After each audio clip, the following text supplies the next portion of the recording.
Graça, misericórdia e paz da parte do Senhor Jesus. Voltamos novamente dando continuidade às ministrações do podcast da semana, do Impacto em Famílias e Discípulos. Começa dia 28. Estamos agora em mais um dia, começando um novo dia, esperando de alguma maneira ajudar a preparação do seu sermão. Estamos agora no dia 3 de 3, segunda-feira. Será na segunda-feira a primeira ministração de 40 minutos, com o tema: por que continuo no pecado? Por que eu continuo no pecado? Essa é uma boa pergunta, né? Cuidado, pregador, para não cair. Nós somos pecadores. Nós não estamos falando aqui de quem peca, todos nós pecamos. Aqui a palavra está no gerúndio, a ação continua, isto é, eu continuo gostando do pecado. Quando eu digo que eu continuo, é porque estou gostando do pecado.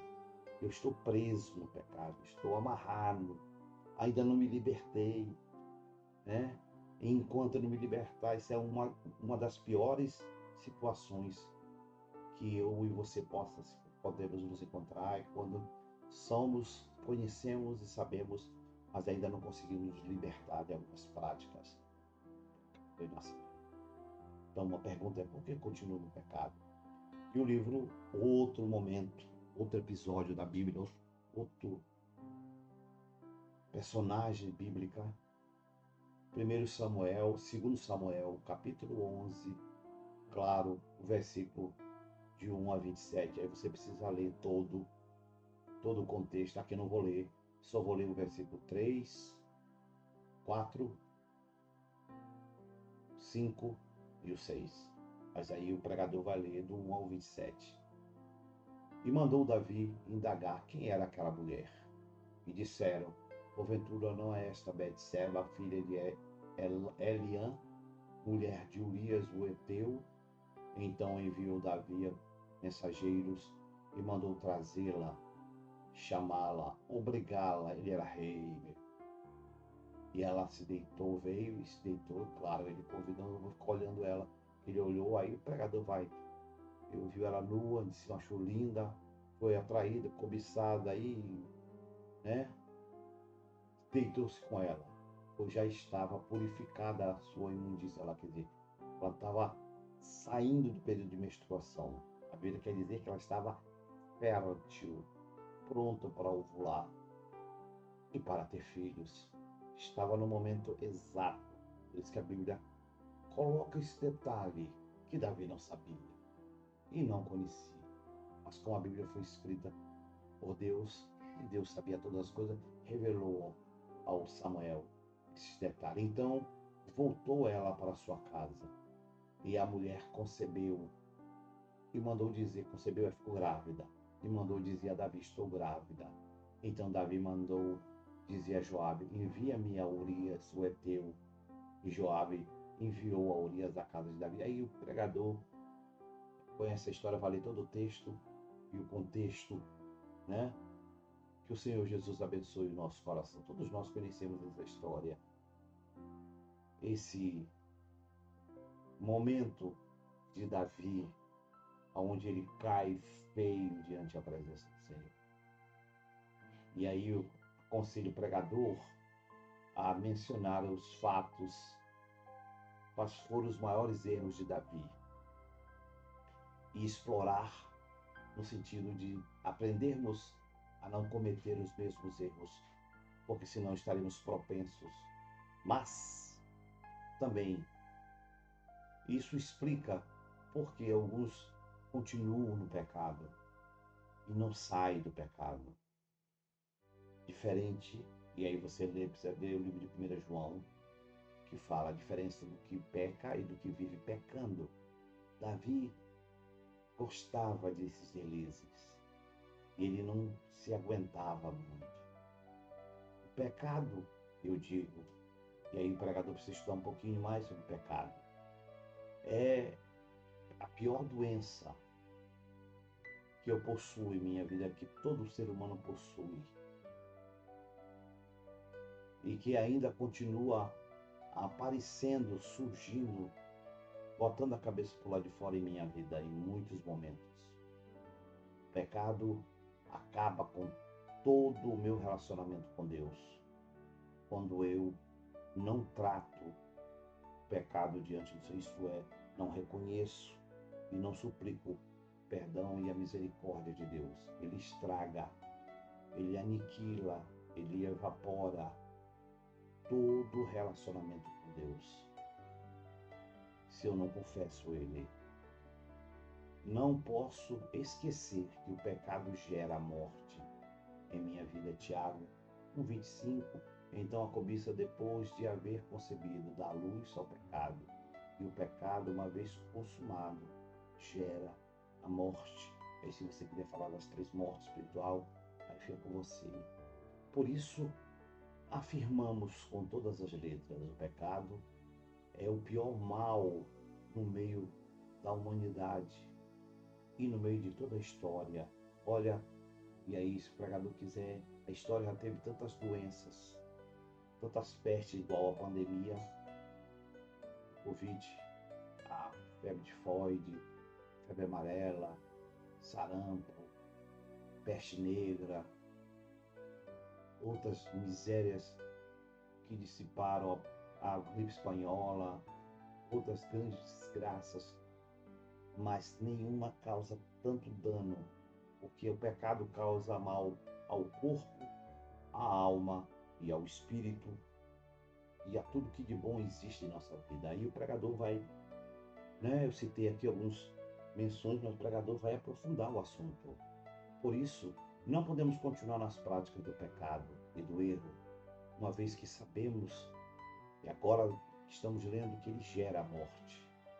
Não esqueça que o pecado provocou uma grande reação da parte de Deus, enviar o seu próprio filho para resolver o problema. O pecado foi um problema tão grande que Deus, só ele pôde resolver, e mandou o que ele tinha de melhor no céu, que era o seu filho, ele mesmo, parte dele, para resolver, para você ver o tamanho do problema do que é o pecado. E muita gente fica brincando. Não podemos fazer como Davi, que de forma displicente baixou a guarda para o pecado, no caso extraconjugal com Betseba. Aí o pregador vai a fundo explicando o que foi. Davi subiu, não estava fazendo nada, não foi para a guerra. Aí você vai, e ele vai aprofundar este assunto. As atitudes de Davi são tomadas pelas nossas vidas em alguns momentos. E essas atitudes de esconder, de jogar culpa para o outro, de não reconhecer, foi exatamente aí que o pregador vai entrar. Davi tenta esconder, jogar para outro, consegue colocar culpa. E você, eu não vou contar aqui porque o pregador vai.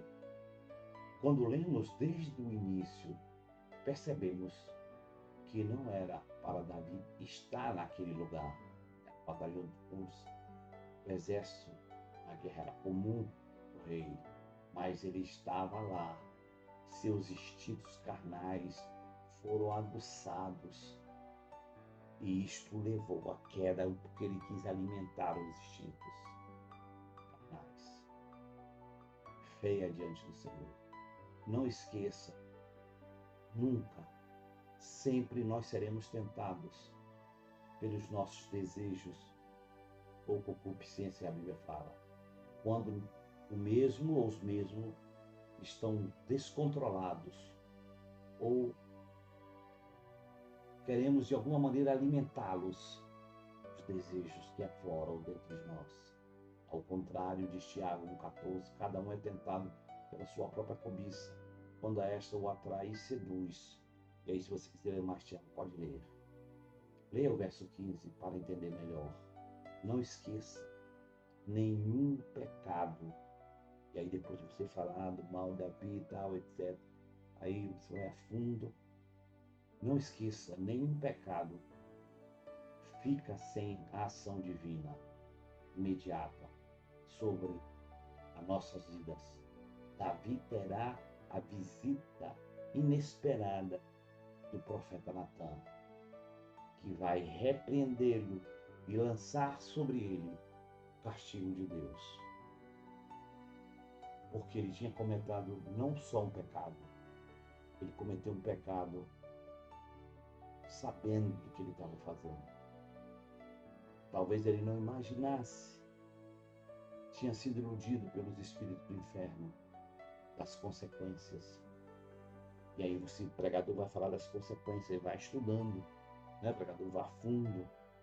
Pecado não reconhecido, não pedido perdão, nos levará às práticas ou às práticas de outros pecados. Eu cometo pecado e não reconheço, e esse pecado vai me levar a outros erros. Davi foi cometendo uma série, uma atrás do outro, aí o pecador, como Davi, que vai planejar, vai matar. Aqui diz a mulher de Betseba, não, o esposo de Betseba, Urias, é a mulher. A esposa de Betseba, Urias, esposo de Betseba. Por isso, eu e você não podemos aceitar a vida de pecado.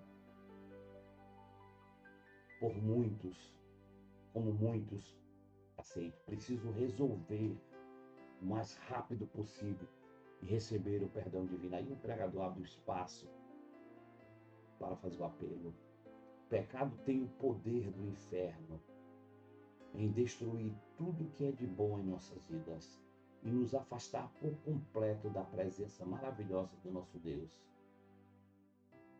E fazendo-nos sentir o pior de todos os homens e mulheres diante do Senhor, da igreja e das pessoas que amamos e queremos bem. O pecado nos destrói, aniquila-nos por completo.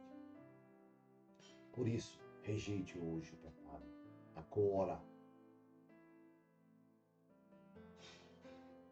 O pecado voluntário que você possa se encontrar. Agora, renda-se aos pés do Senhor. Se coloque na presença do Senhor, aí o pregador, e receba perdão dos pecados. Maravilha. Deus abençoe. Já volto para a segunda ministração do dia 3.